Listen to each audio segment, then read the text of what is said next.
こんにちは、ロシアンブルーのバブルよ。今回は飼い主が愛猫を無視してみるという企画。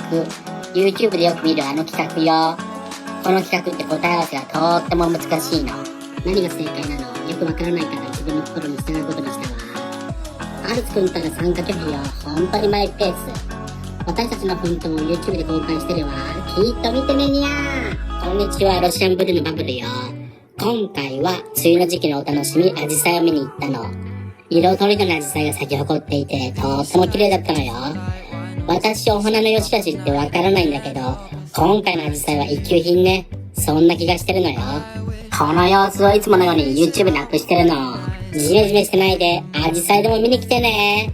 ラグドルに来て待ってるわ。こんにちは、ロシアンブルーのバブルよ。今回は猫の健康診断よ。1年に1回のあれよ。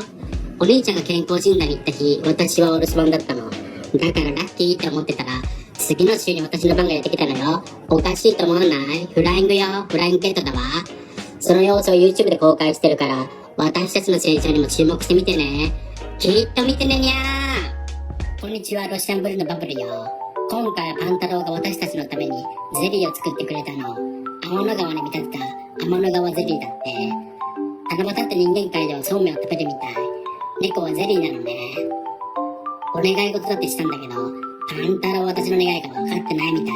全然違うの。その様子を YouTube で公開してるから、きっと見てねにゃー。こんばんは、ロシアンブルーのバブルよ。今回は私たちの初詣シリーズ、なんとホタルを見に行ってきたの。お尻が光る飛ぶ虫よ。雪町の川にホタルの生息地があって、そこに人がたくさん集まっていたの。人パンダ、猫、ホタルよ。その光景はとってもマーベラスだったわ。その様子を YouTube で公開してるから見に来てね。ホタルの里よ。こんばんは、ロシアンブルーのバブルよ。今回はパンタロウの持ち込みテーマよ。猫は滑り台で遊ぶのかの回よ。